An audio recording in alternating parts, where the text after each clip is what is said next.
I ask our religious leaders to offer prayers, please.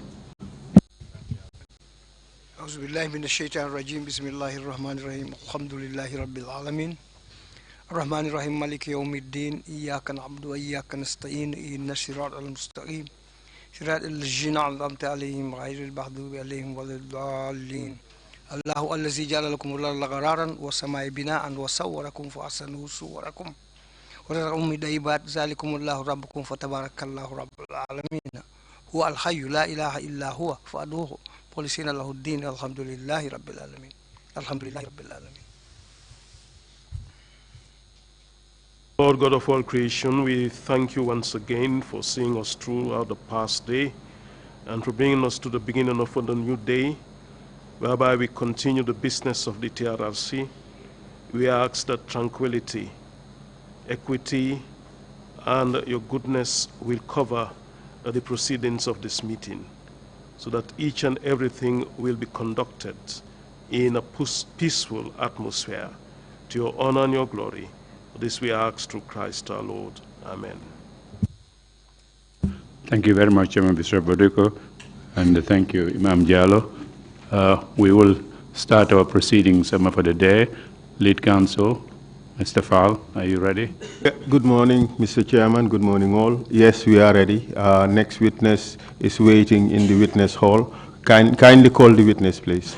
And Ms. Horeja Balagay would lead this witness. Thank you.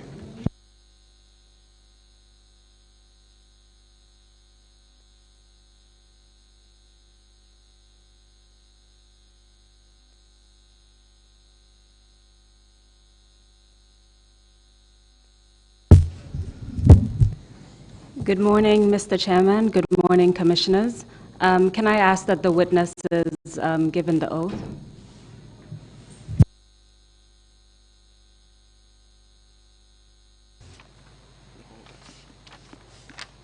I, Abubakar Jeng. I, Abubakar Jeng. Swear that I'll speak the truth. Swear that I will speak the truth. The whole truth. The whole truth. And nothing but the truth. And nothing but the truth. So help me God. So help me God. Thank you. Thank you. You may be seated, Mr. Jeng. Thank you. Good morning to you and welcome to the Commission. Good morning, Council. Good morning, Council. As you know, my name is Horeja Balagay, and I will be questioning you on behalf of the Commissioners. May I just draw your attention to the interpretation and transcription system. Because there's simultaneous interpretation into the local languages, whenever it's my turn to speak, I will switch on the mic. After that, I'll switch it off, and you can take a couple of seconds, switch yours on, and then respond. So that way it will give the interpreters enough time to interpret. Council, noted accordingly. Thank you very much, Mr. Jeng. Today, your testimony will cover a number of areas. I'll just give you a brief overview of how I intend to proceed. I will begin with your qualifications, your academic qualifications, and your work experience. Then we will address the structure and organization of the Gambia Police Force. We will also address the events of the 1994 coup d'etat, as well as any information you have about how the events were unfolding at the time. We will also talk about what, if anything, happened to you during that time. And then we will discuss the issue of institutional reforms. Is that clear? Very much clear, Council. Thank you very much. Can you please state your full name? My given names are Abubakar Suleiman Jeng. What is your date of birth, Mr. Jeng? 3rd September 1963. Without specifying your exact address, where do you live? I reside in Brusubi. I would like to focus on your education and career background up until 1994. Can you please tell us where you went to school, what did you study, as well as your career up until 1994? I did my primary school education at Canifing School. I later went to Latrikunda Secondary Technical School. Apologies, could you please cite the dates as well, or the year when you went to school at Canifing? Okay, Canifing from 1970 to 76. From 76 to 1980, Latrikunda Secondary Technical School. Before I proceeded to Ghana in 1980 to 1983 at Aswansi Technical College. I returned in 1983 and enrolled at the Gambia Technical Training Institute and did an advanced diploma there. I also re-enrolled again in 1984 and did an advanced teacher certificate training and taught briefly at Gambia High School and St. Peter's respectively, 1985, 86, and I departed this country in late 86, 87 to the United Kingdom, where I also furthered my education. I first went to Polytechnic of Central London, where I did systems analysis on IT computers. I also went to London University at Development Research Institute, where I did a postgraduate diploma in business administration. Following that, before that, when I did my systems analyst training, I also went to Norway, Oslo, enrolled at the Maharishi International University, where I started undergraduate program on business administration. I only spent 1 year in the university and decided to return to UK. This is the time that I went to London University with the Development Research Institute and got my postgraduate diploma. And in 1993, and I decided to return to the Gambia and enlisted in the Gambia Police Force in April 1993. Additionally also, in 1999 to 2000, I did a master's program on crisis disaster management at the Royal Military College of Science, Cranfield University, now renamed as the UK, United Kingdom Defense Academy. I also went to the United States of America and pursued training with the Federal Bureau of Investigations at the FBI National Academy, where I did investigation techniques and training, and also acquired certificate in criminal justice and criminology. Do you recall what year that was? In 2003. So I want to come back to when you enlisted with the Gambia Police Force. That was in April 1993. What was your rank when you started?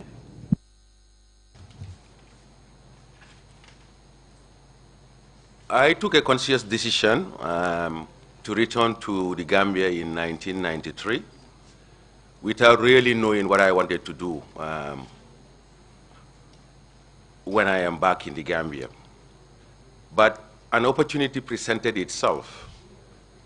In that, at the time, it was timely with the amalgamation of the then Gambia National Gendarmerie into the Gambia Police Force. There was a British advisor from the United Kingdom seconded to the Gambia, and also a training officer equally seconded to the Gambia from the United Kingdom. They together with the police leadership at the time,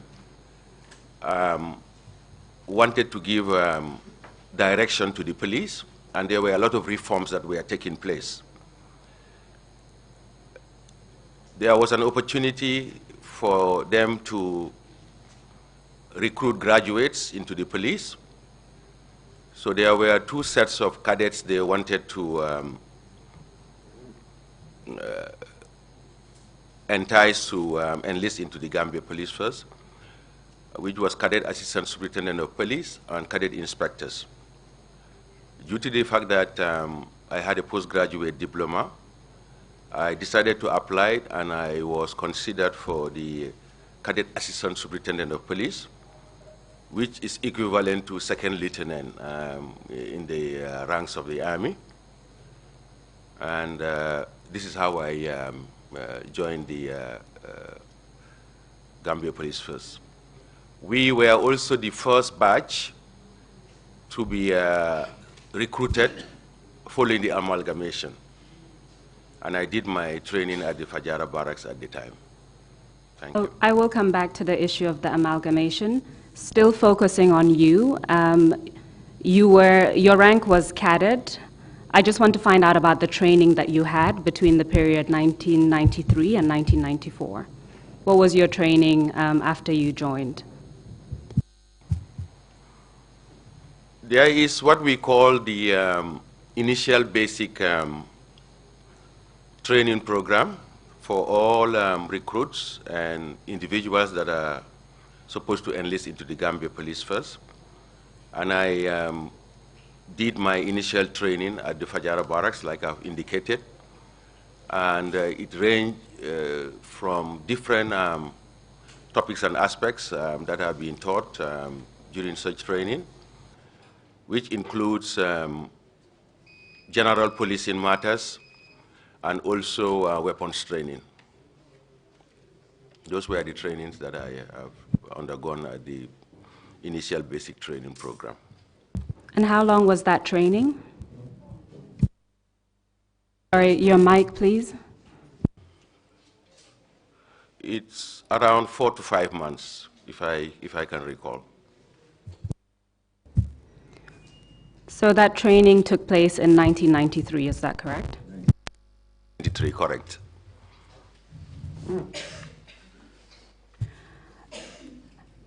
And in 1994, when the coup d'etat took place, did you have the same rank or did your rank change? I had the same rank. I would like to focus on the structure and organization of the Gambia Police Force between 1993 and 1994. Can you tell us a bit about how the force was organized when you enlisted? It was well structured. At the helm of things, there was an Inspector General of Police, supported by a Deputy Inspector General of Police, and there was also 2 Assistant Inspector General of Police, 1 for administration and 1 for operations. Can you tell us the names of the individuals who occupied that post in 93 and 94? Pasala Jany was the Inspector General of Police.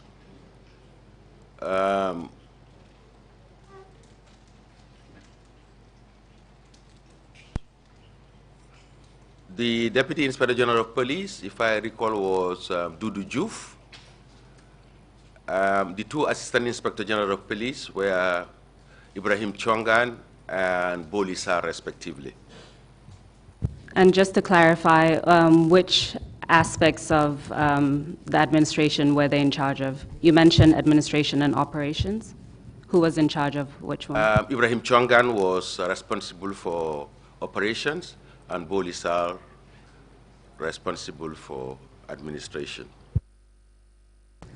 You also mentioned Dudu Juf. Was he known by any other name? He was fondly known as Kapi because of his active engagement in sports. Okay, you've told us a bit about the structure at the top. Can you tell us a bit about the different units within the police force at the time? There were quite a good number of units, among which I can cite the divisional operational units that we had, because the country was then divided into 4 sectors. You have Banjul, you have Western Division, North Bank Division, South Bank Division, and Upper River Division. And each was also headed by a commissioner of police. When you come to the headquarters also, there were also other subunits. Namely, you had the serious crime, fraud squad, the prosecution unit, you have the CRO office, which stood for criminal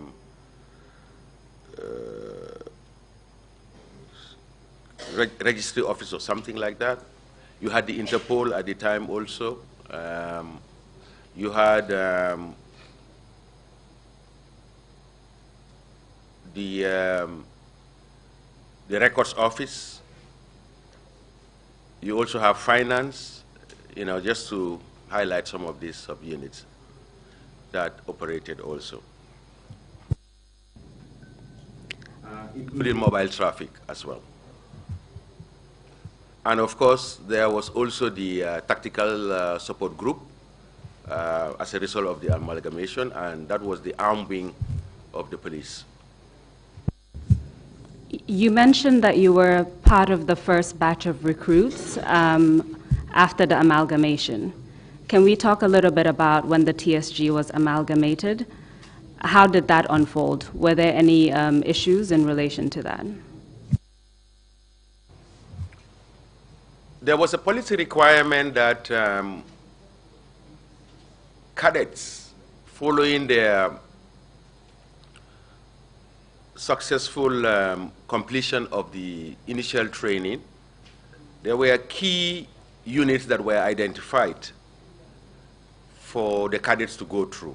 That is, in order to expose them to real policing work. My recollection, I think there were 5 of those units: prosecution, serious crime, fraud squad,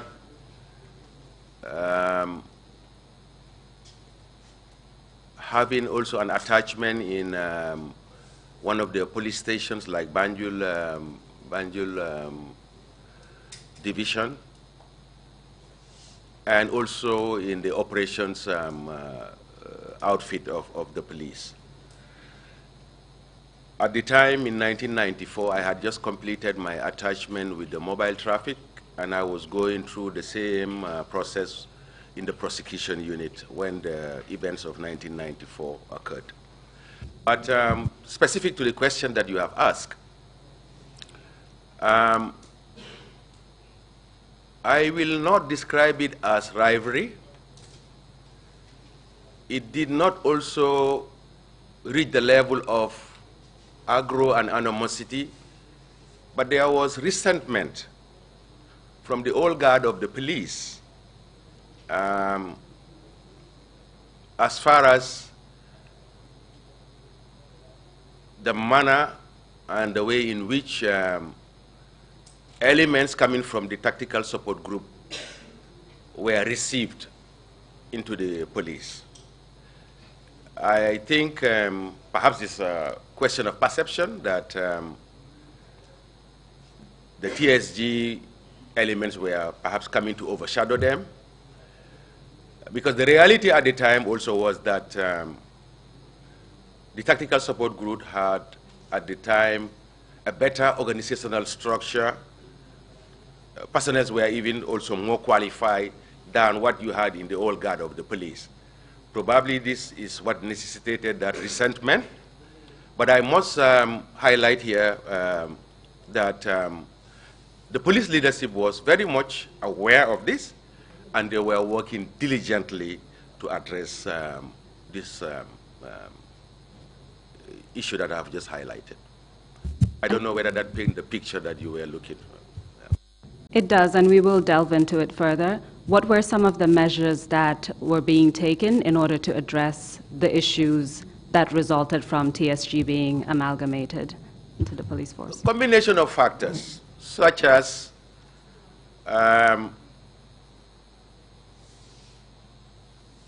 dialogue, discussions, reorientation, information flow, educating the people to understand that this is one entity and there was only one aim and objective, which was to deliver police services to the nation. What also was done by the leadership at the time was evolving policy guidelines and ensuring also processes and procedures for people to understand the general framework of what the amalgamation was for, what it aims to achieve, and what were the steps that were required to be followed in order to ensure that this was achievable. So how did it function between the TSG on the one hand and the rest of the police force on the other hand? Did they have different types of mandates at all? How did that function? The mandate was the same, but operational duties may differ. There were elements from the TSG who were doing core policing work and activities. What do you mean by that, sorry? General policing matters, like being in an investigator or being in the mobile traffic or working in the stations. But at the same time, there was also the tactical support group, which was purely the arm wing of the police, and their duties was to respond to civil unrest or where you have emergencies and security developments that would require perhaps crowd control duties and activities. That function is currently similar to what the police intervention unit is doing at this material time. So basically, the work was the same, but duties may differ based on the nature and type of work that was required to be performed by a specific section or unit of the police. But it was overall one entity, one Gambia police force, under one command and leadership. So you've explained that there was some tension between the TSG and the rest of the police force and that measures were being taken to address them. Did it have an impact on the work of the police force overall?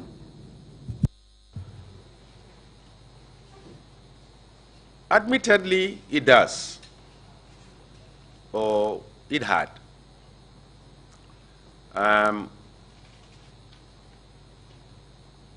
But I don't think the impact was such that it disrupted the smooth functioning of the police force as a whole. But there were issues, as I have highlighted. But it did not necessarily have a knock-on effect on the overall command and control of the entire police force. I even recall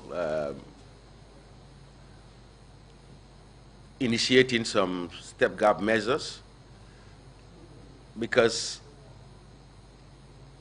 my batch was unique unique in the sense that we were the first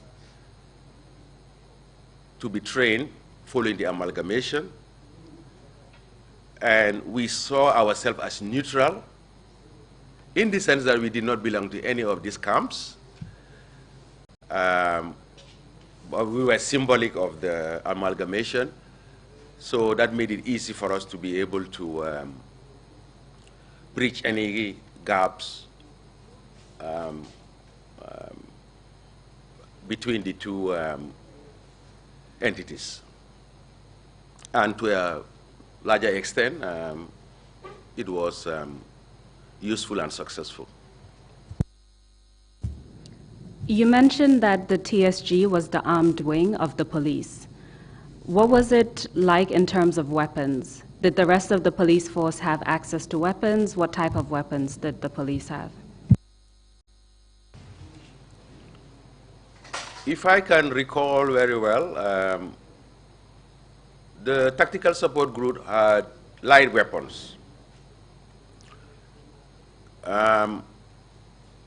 Categories of these weapons were the Kalashnikov, commonly known as AK-47. There was also the SLR, self-loading rifle, in addition to the pistols, the mob pistols that senior officers mostly carry. But they were basic arms, if that answers the question that you posed. It certainly does. Was there an armory, or rather the question is, where was the armory of the police? The two main armories were located at Fajara Barracks, and there was also one at the Banjul Barracks. One additional question in relation to Fajara Barracks. At the time, which were the security forces that were based at Fajara Barracks? Tactical support group. But of course, we also had the police communication center there. Our radio communication was also situated there as well. Although there was a sub communication unit also at the main police headquarters, but the nucleus was at the Fajara Barracks. In terms of the leadership of the TSG, can you tell us who were the leaders at the time, 93, 94? If my memory serves me well, Turo Jaune, I think, was a chief superintendent. Of course, the general oversight rests with the Assistant Inspector General of Police for Operations, who was Ibrahim Chongan. But in terms of the day-to-day command and control, Chief Superintendent Turo Jaune was the head, supported by Superintendent Suare, Amadou Suare.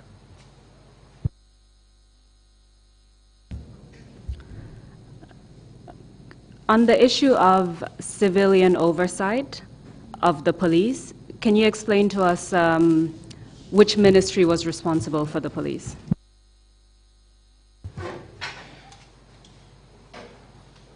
The Gambia Police Force was at the time under the Ministry of Interior. And how did oversight of the Gambia Police Force function, if you do know at the time?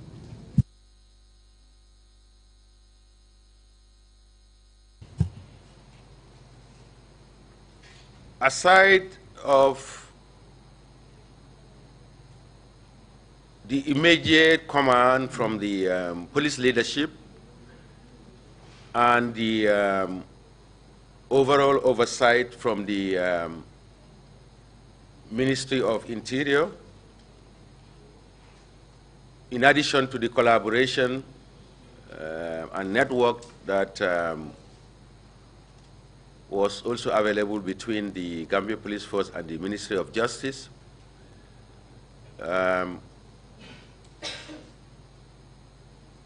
There was no external oversight, per se, in terms of the work that the police did. I don't know whether that also answers the question. It does. What about the issue of any discontent within the police force? Were there any issues separate from the TSG amalgamation? Were there any issues within the police force in relation to administrative challenges or structural issues? There was, ranging from paucity of resources,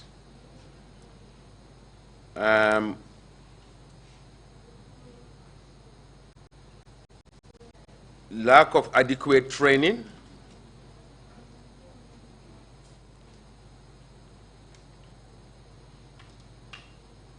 financial support was also limited.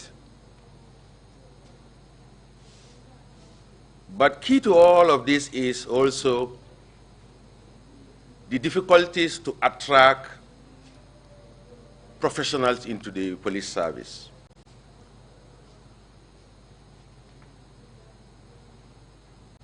I am not afraid to say unequivocally that there was a perception. The perception was that the police institution was seen as an institution for school dropouts and people who cannot do better in other sectors.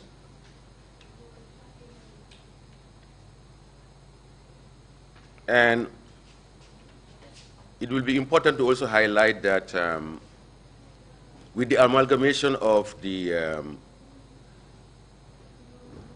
tactical support group into the police, that brought about renewed synergy,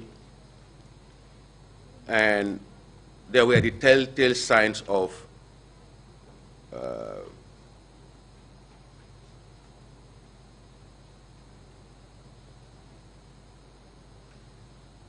the former glory and the status quo that the police had was being rekindled. But yes, going back to the original question, there were challenges, and the challenges range from lack of resources. It also included lack of training and attracting the right caliber and qualified people that were required in terms of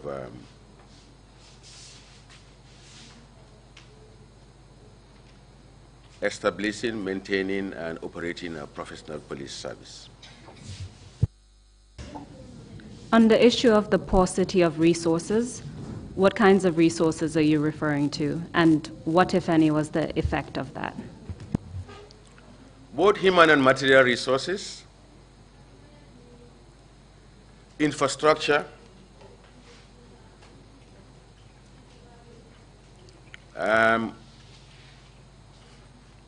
in fact, even as basic as the uniforms. You can imagine if you were issued 3 pairs of a uniform for 1 year.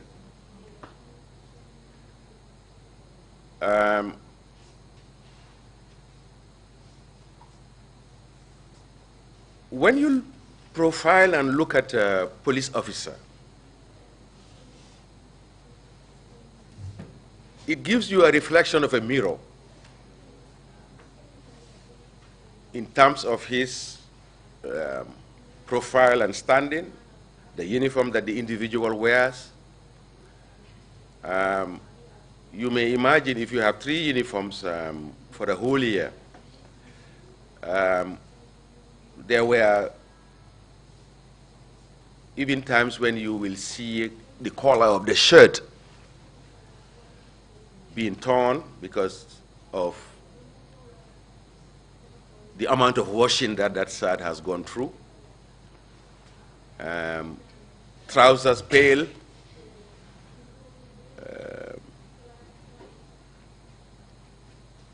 which doesn't portray a professional police force. Unless you strive to buy additional uniforms, then your outlook doesn't look attractive and good in the eyes of the people. It was an eyesore, if you look at the police officer at the time. Vehicles were also limited.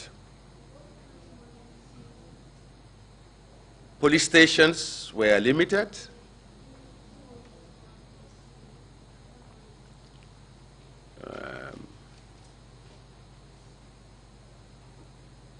Generally, there were serious gaps in terms of adequate resources to ensure a functional police service.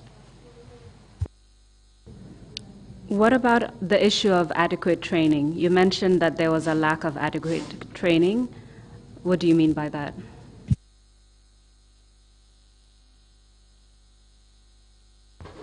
Ability for individuals to go for external training were limited.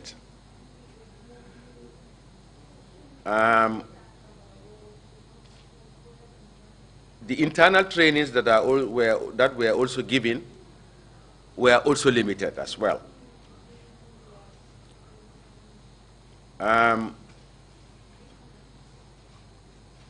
The stopgap could have been mentoring and coaching on the work, that is in-house training. But then again, you had situations where individuals that were in the driving seat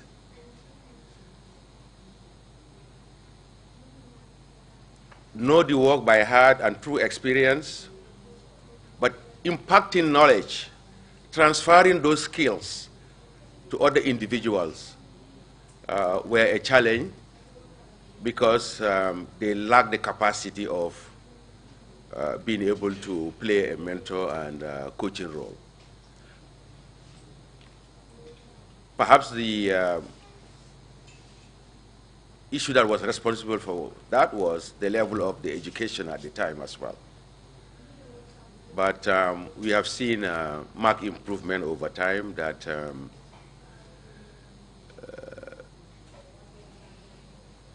we are seeing more qualified people who are now coming in and are able to support individuals in the absence of external training in terms of on-the-job mentoring and coaching.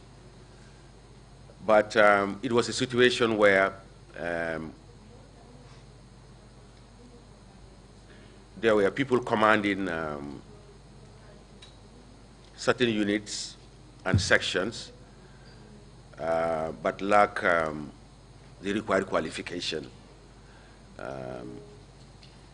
in terms of what is required to spearhead change and growth and development. Considering all these challenges, and I'm still focused on the period 1993-1994, how would you describe the morale of the troops at the time? Sorry, of the police, rather.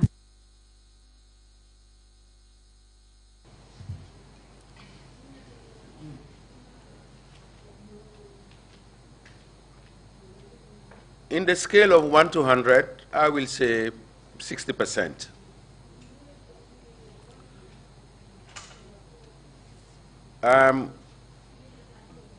Sometimes we are required to give credit where credit dues.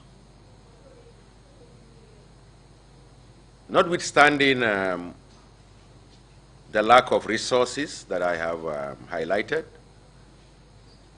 the lack of the capable leaders also to drive that growth, there were still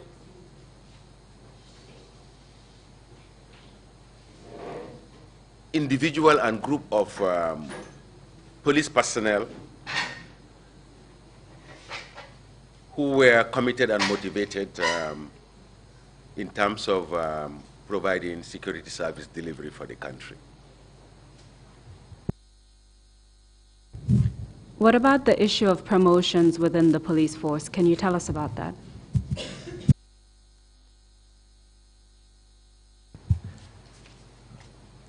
Before the advent of July 1994, there was a codified policy. There were processes, procedures in terms of promotion.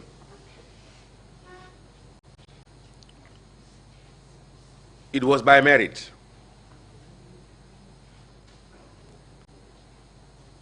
Not by political, tribal affiliation. How tall are you? How handsome are you? How ugly are you? It was by merit. And there was a process that was religiously followed in terms of career progression and promotion. For example, you were kind of assured that if you are diligent with your work, for example, if you are Assistant Superintendent of Police, within 3 years, 4 years, if you had been acquitting yourself as expected, you are guaranteed of a promotion to a next rank by merit. But that change following 1994, and we will talk about that as we proceed. But coming back to the original question, there was a system in place in terms of promotion. So I want to come to July 1994. Do you recall the exact day when the coup took place? July 1994. Sorry, can you switch on your mic? Just the date, please. 22nd July 1994, and I think it was a Friday as well. Prior to that date, were you aware of any rumors of coups being circulated around?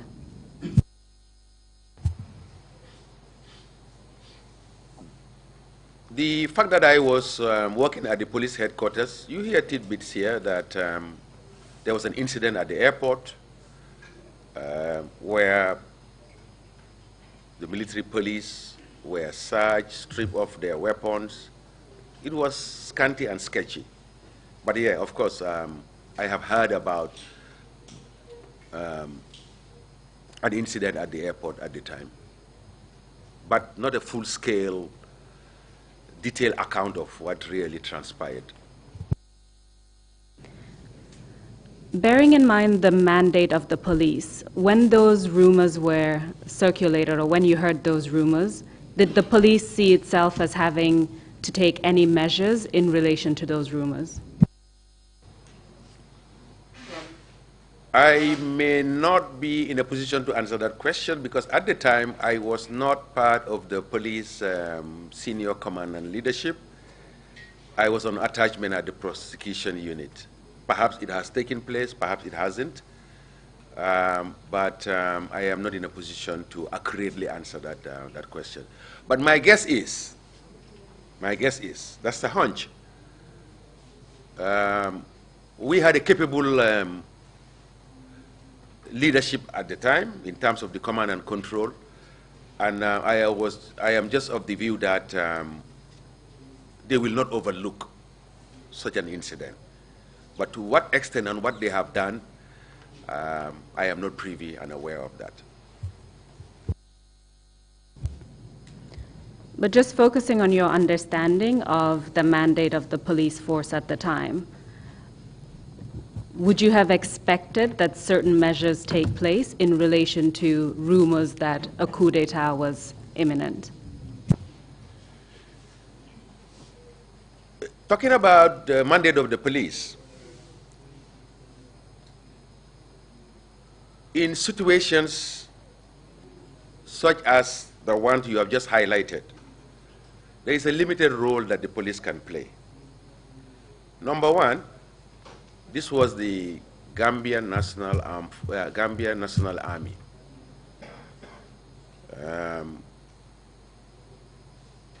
The police does not have any jurisdiction as far as military personnel are concerned. Even if a police officer sees a military officer committing an aberration or a crime or whatever,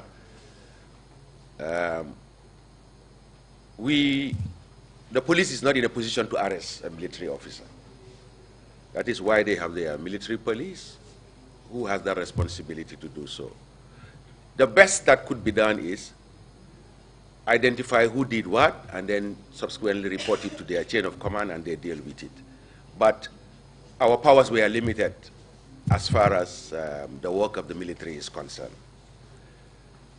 And then again, in situations like this, the National Intelligence Agencies, which is the NIA, had more role even to play than the police. What was its name at the time, the National Intelligence? I think it was NSS. National Security Services or something like that. So coming to the events of 22nd July 1994 itself, can you tell us about that day? What happened in the morning? On all accounts, it was a normal day. I left for work in the morning. I think I should have been at the police headquarters at around 7:30, 7:45, because it was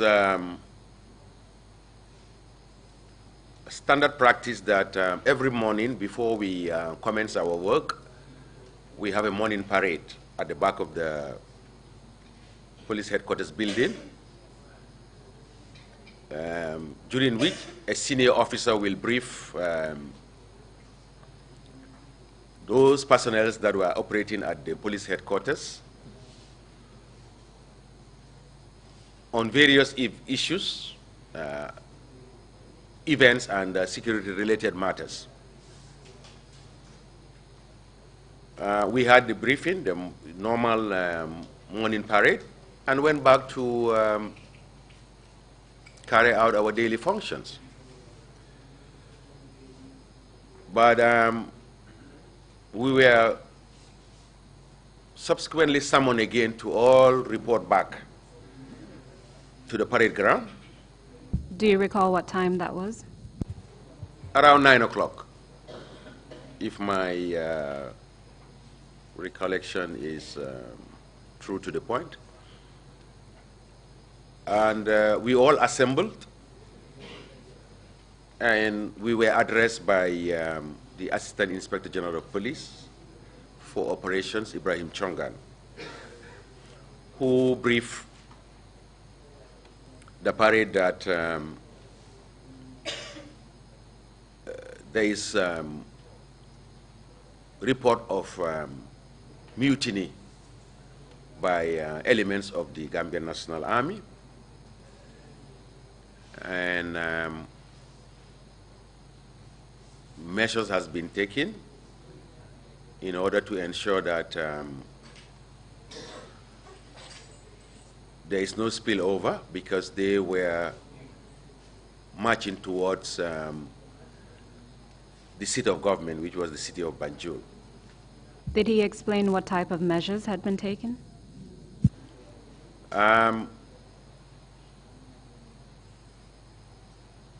The critical one was the deployment of the tactical support group at the Denton Bridge.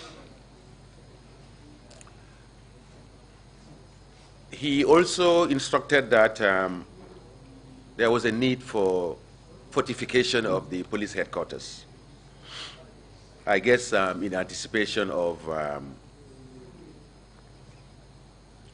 the soldiers that were marching towards the city. And this task was further delegated to the officer commanding Banjul Division at the time, who happened to be Mr. Jibril Juf. Chongan subsequently, the Assistant Inspector General of Police, Ibrahim Chongan, subsequently left, and we were further briefed by the officer commanding Banjul Division. He also gave further instructions that the directive that was issued by the Assistant Inspector General of Police should be carried out. I was detailed with the late Assistant Superintendent of Police, Khalifa Bajinka,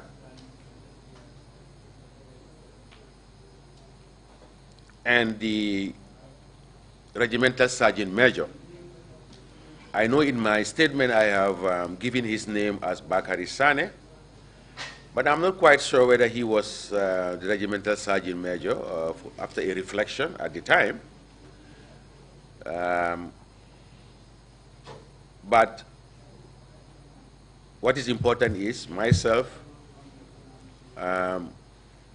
Assistant Superintendent of Police Khalifa Bajinka, and the Regimental Sergeant Major at the time, I may be confusing the name, whether it was Bakari Sane or not, were tasked to collect some arms and ammunition from the Banjul barracks.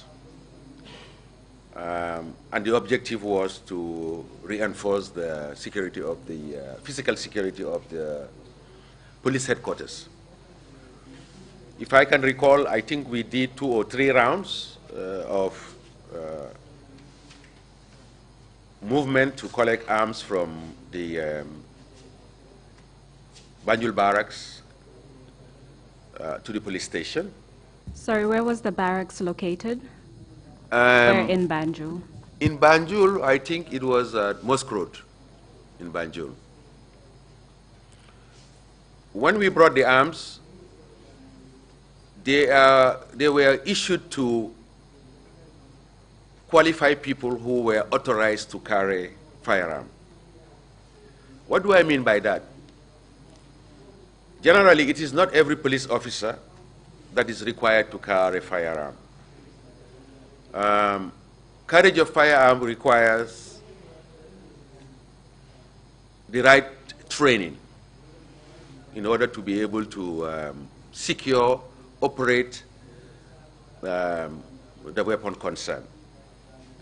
So there are some personnel within the police who are not allowed to carry arms. The importance that is also attached to carriage of firearms could further be illustrated with the fact that there is even requirement for firearm qualification every year. If you are a firearm bearer, you must be certified to do so, and this is done annually to be able to carry firearms. So coming back to the narrative, those who were qualified to carry firearms were issued with the firearms. Sorry, what type of firearms? You told us before what was in the armory. I just want to know what types of firearms were issued. Assault rifle, Kalashnikov AK-47. Strategic positions were also identified and manned by personnel of the Tactical Support Group. Key locations within the police headquarters, atop of the roof, the corridors, the verandas, the main entrance were all secured. And then the 2 main junctions leading to the police headquarters, I guess that was Cameroon, whatever, and the other side, I'm forgetting, because again, the street names have also been changed, so they are redundant now. But there was tactical and key deployment at these points that I have outlined.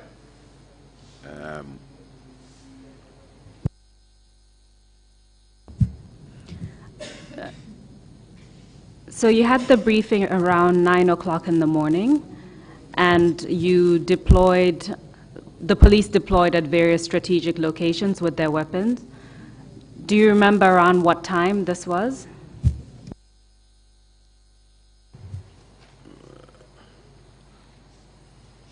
This should be around 10:30. During that period, where were you located? I was at the police headquarters. What happened next?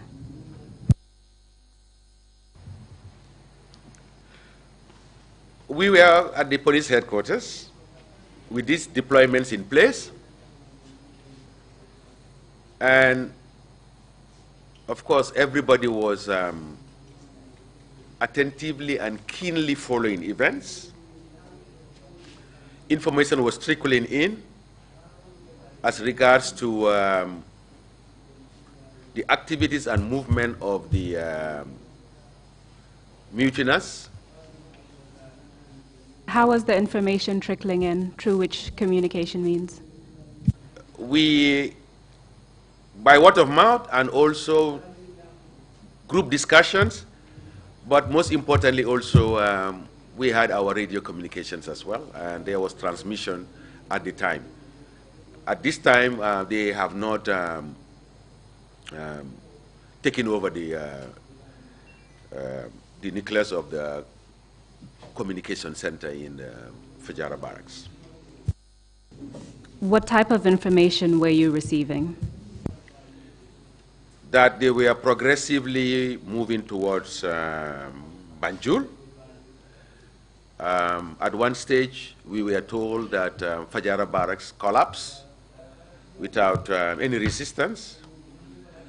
At another time, we were also informed of the standoff at the Denton Bridge, where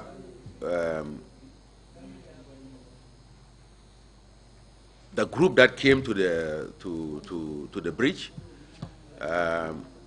had a standoff, and there was negotiations between them and the individual who was leading the deployment of the tactical support group at the Denton Bridge, who happens to be Superintendent Amadou Suare.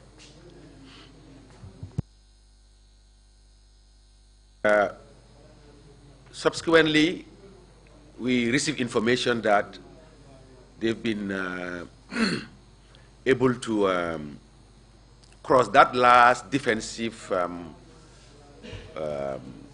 position, and they are now moving towards the State House. Eventually, we were told that the seat of government has fallen into the hands of the mutinous. Before around 5 o'clock, 4:30, 5 o'clock about, when some members of the mutinous arrived at the police station, at the police headquarters. I think which was the last position to have also subsequently fallen over to them. Did you say around 4:30, 5 o'clock in the afternoon? Indeed, Council.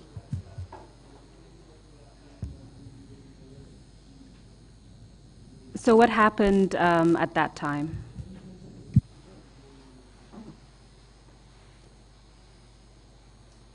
The group that came to the police headquarters included at the time Second Lieutenant Sanasabali, Second Lieutenant Sadibu Hydra, and also Captain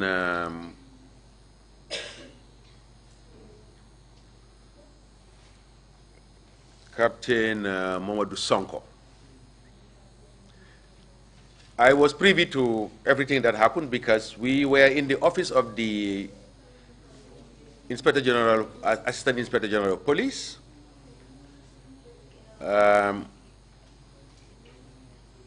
discussing what was taking place. Captain Sonko was talking with the Assistant Inspector General of Police, Ibrahim Chongan, that this is over. They have taken the State House, and everybody should surrender now, that the mutineers have virtually taken over the country. As the discussions was going on, Sabali, Second Lieutenant Sana Sabali and Sadibu Hydra entered the office. And the first statement that Sabali issued was, there is nothing to discuss. There shouldn't be any even discussions in this office. I recall he scattered the table of the Assistant Inspector General of Chongan. Everything that was on it was scattered helter-skelter.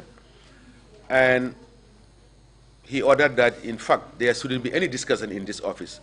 Every police officer must assemble in front of the Standard Chartered Bank. This was obeyed because there was no ability for resistance anymore, and we all assembled downstairs in front of the Standard Chartered Bank main building.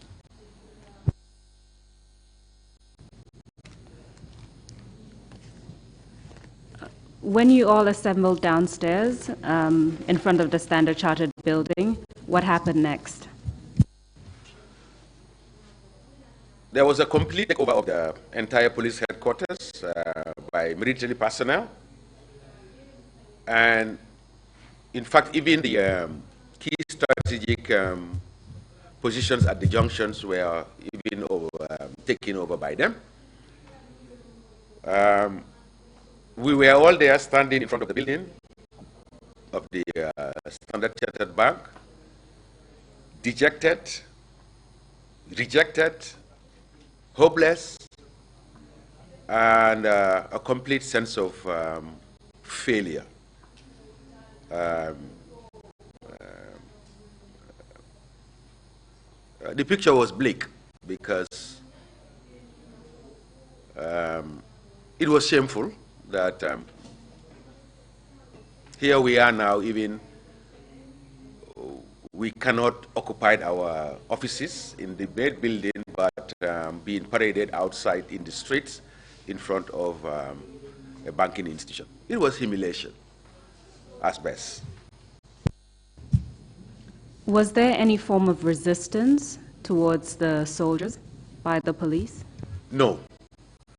And I think it would have been foolhardy for anyone to attempt to show any bravado, because it was a given already that they were in control and in charge. It would have been suicidal. What about prior? In my assessment, personal assessment. Indeed. What about prior to the arrival of the soldiers at the police headquarters? Are you aware if there was any form of resistance before that by the police? I only happen to know about the standoff at the Denton Bridge. I also heard about an ambush that was put in place around Radio Seat. I also heard about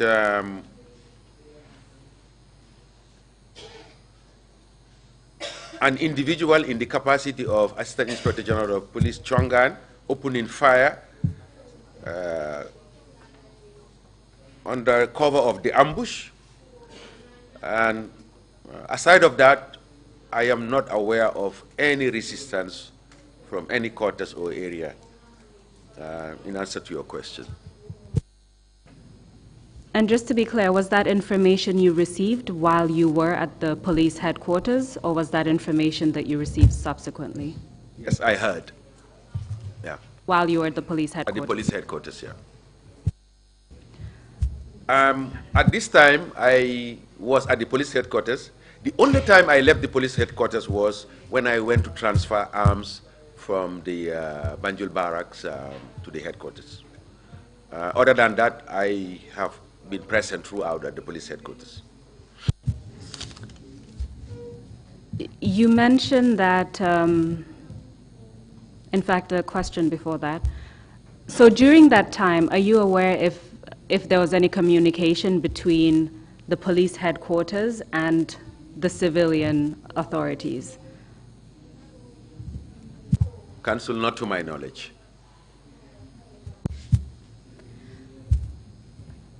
So now we're at the point where all the police have gathered downstairs in front of Standard Chartered Bank.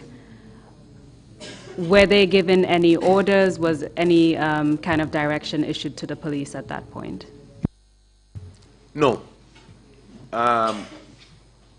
It was more of them taking charge of the police headquarters, the main building, and we were just like lame ducks standing in front of that Standard Chartered Bank building. When you say they took over the police headquarters as well as other strategic locations, what happened to your weapons?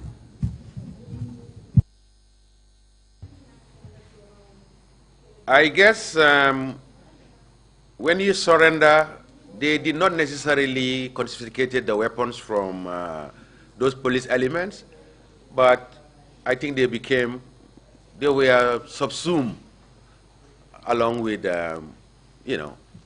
the military personnel that were there.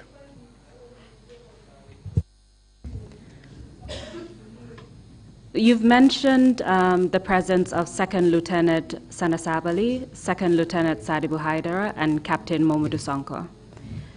Did you observe anything in relation to their interactions with each other? Essentially, do you know who was in charge of that group? It was obvious that Second Lieutenant Sanasabali was at the driver's seat. He was in charge. Just that it's clear, why do you say that?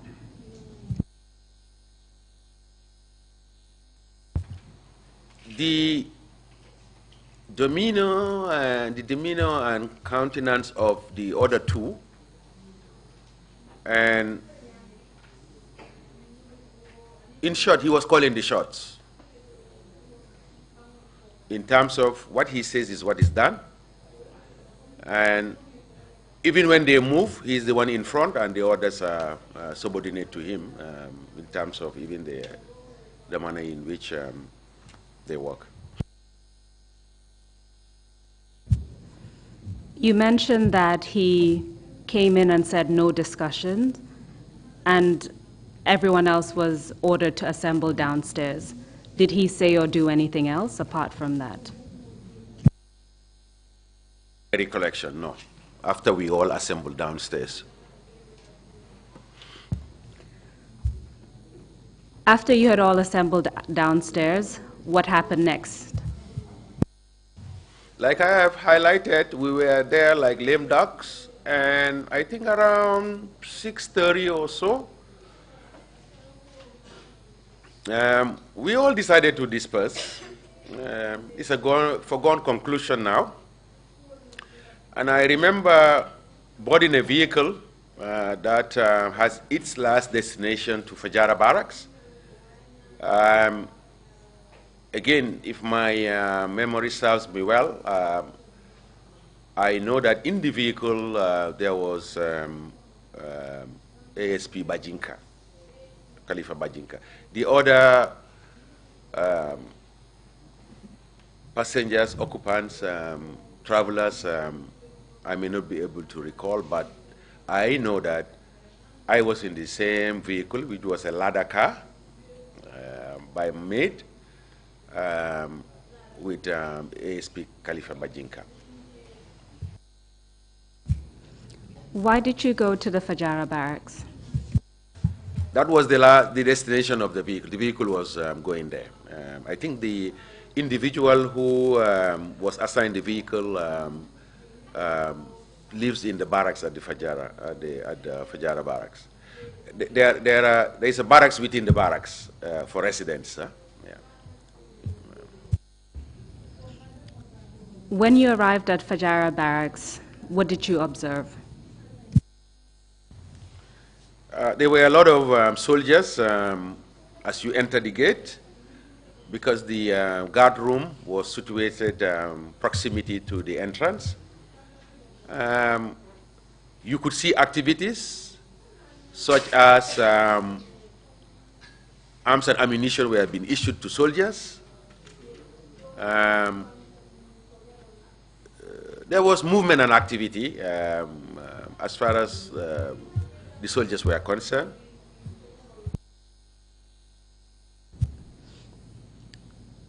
Were the soldiers given any instructions while those arms and ammunitions were being distributed? Not to my knowledge, because our vehicle was just passing through. We did not necessarily stop even to discuss with them.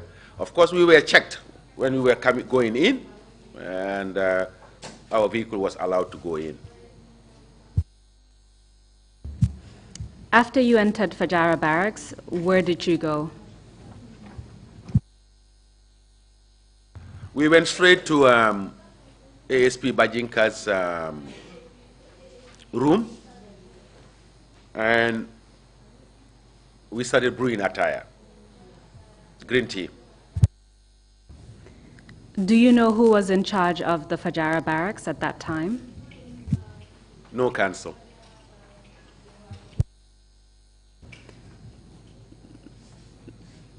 You started brewing green tea. Did anything else happen that night? After an hour, we were conscious of the development. Here we were sitting drinking attire. I vividly recall the joke that we had, the discussions that how carefree can we be sitting here brewing attire when all these things is happening around us. So we decided to go, when I say we, myself and ASP Bajinka, decided to go down to the guardroom area just to snoop around and look and be able to determine what is really happening. And that is exactly what we did. Do you recall what time that was? This should be around between 7:30 and 8. What did you observe? There were a lot of activities, and quite a good number of soldiers were around with arms, whether it's the rifle slung to their soldiers or having the pistol on the side of their waist. There were activities, and vehicles were also coming in and out. What movement and service they were doing, I couldn't tell, but there was constant movement of vehicles and movement of people. When I say people here, soldiers. Just to be clear, did you receive any information during that time about what was happening, either inside the barracks or outside the barracks? The information was evident and clear that now a junta has taken over the state of affairs of the country. And the military was in charge of the country. That was the information, as simple as that.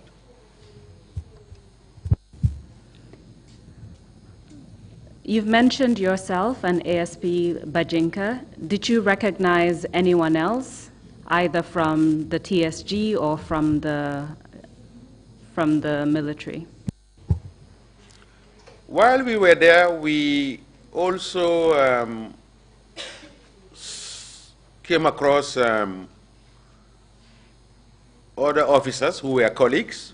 I could recall ASP Buba Jammeh, who was killed during the alleged November 11.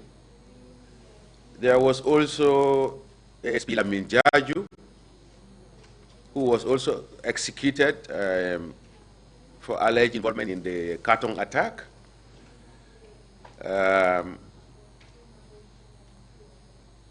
And I think I also recognize the presence of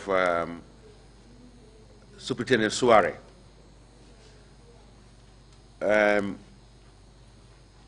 With these colleagues around, myself and ASP Khalifa Bajinka also requested to be issued arms. I took a side pistol, a pistol.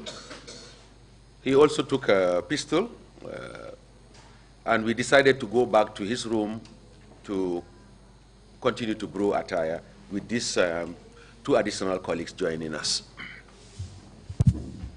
You mentioned that you saw Suare. Can you tell us what was he doing or saying anything at the time when you saw him?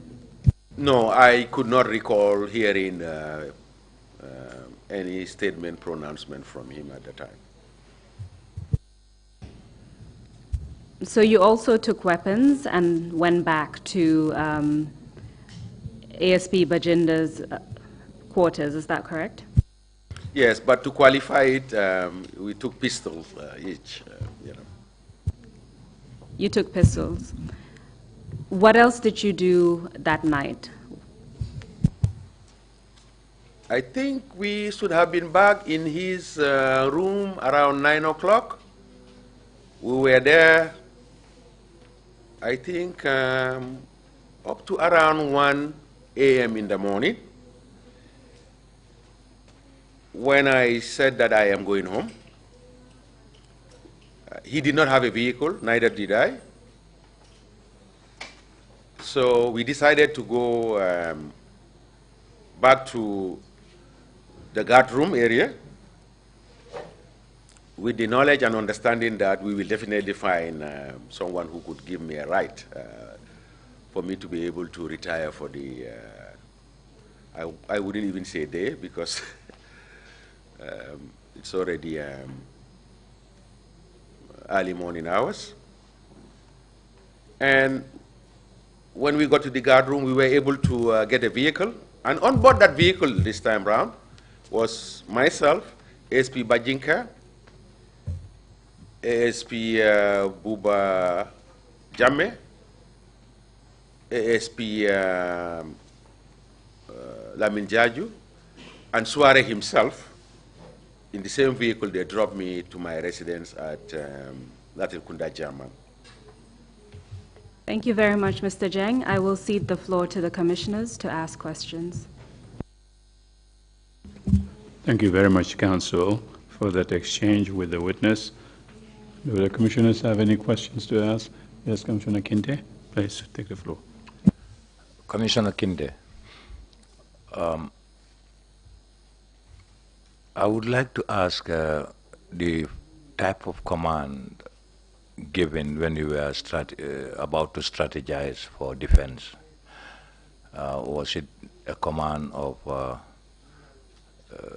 shooting immediately on sight or whatever? One. Two, how did it come that there was no resistance, not at the headquarters? Because like in Banjul at the police headquarters from Denton Bridge, before you arrive at that point, there are a lot of places, since you were strategizing on rooftops and other places, I suppose it could have been like Gambia High School, somewhere around St. Augustine's and others, various places. How did it come that there was no resistance at all? Thank you, Commissioner. Your question is in twofold.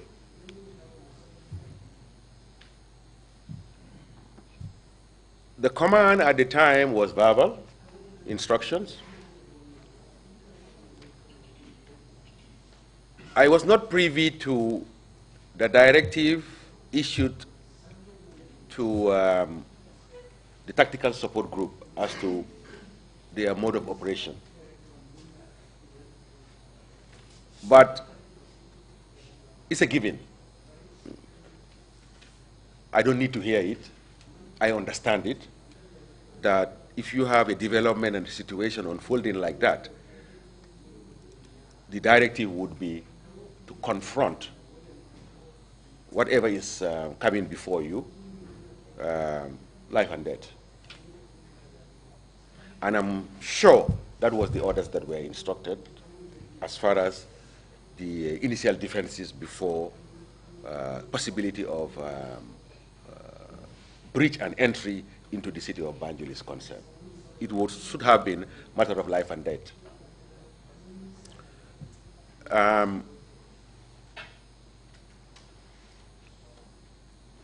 I think this answers the first. The second part was.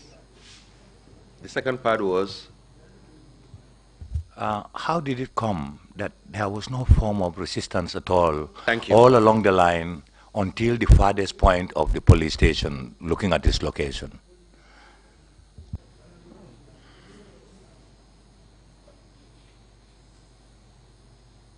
There are men, and there are men.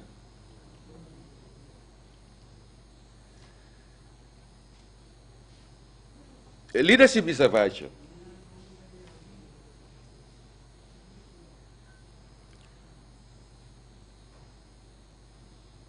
People's ability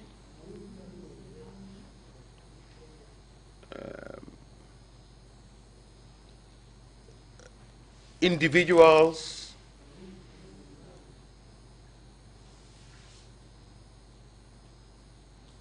in terms of how they are known, how they want to be known, how they are remembered, how they should be remembered, entirely revolves around the individual.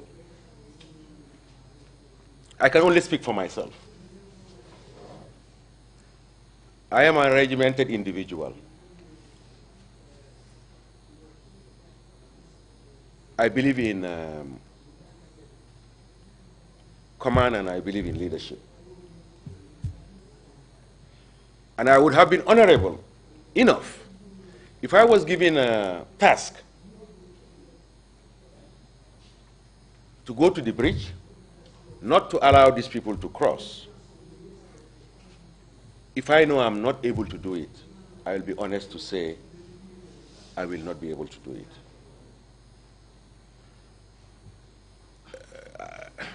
I'm just giving insight, but in order to answer your question,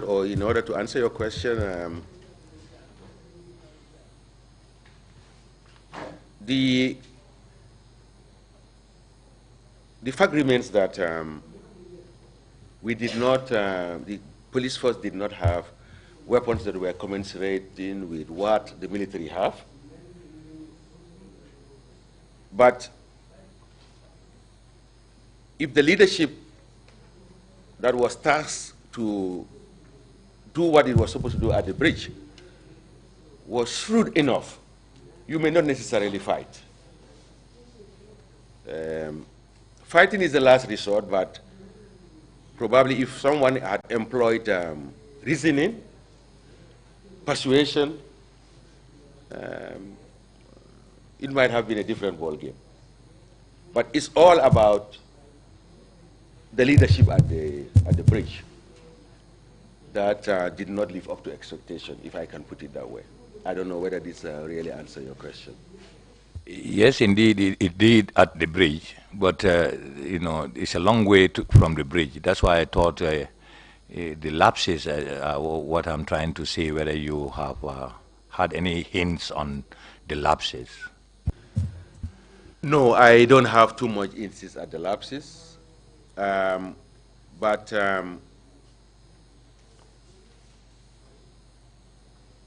I would just want to answer that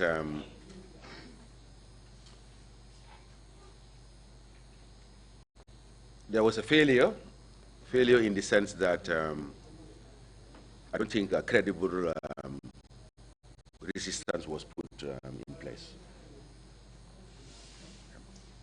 Thank you. Thank you. The words you use, Mr. Jeng, if the leadership at the bridge was shrewd enough, can you expound on that, please?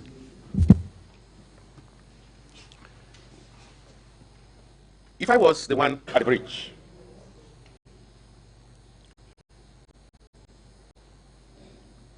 I will not necessarily surrender that easy.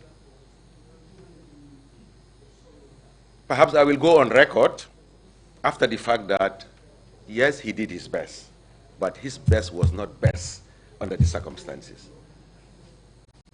But just not to drop the towel.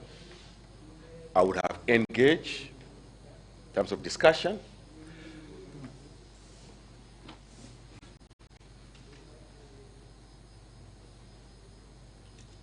The fact and reality is this.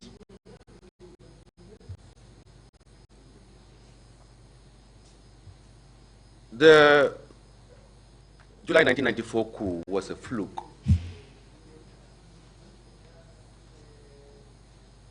If there was proper resistance, engagement, we will not be talking about 1994 to date. It was poorly organized, and I will come to that it was poorly organized. These were angry people, and you could even see that the leadership was not structured.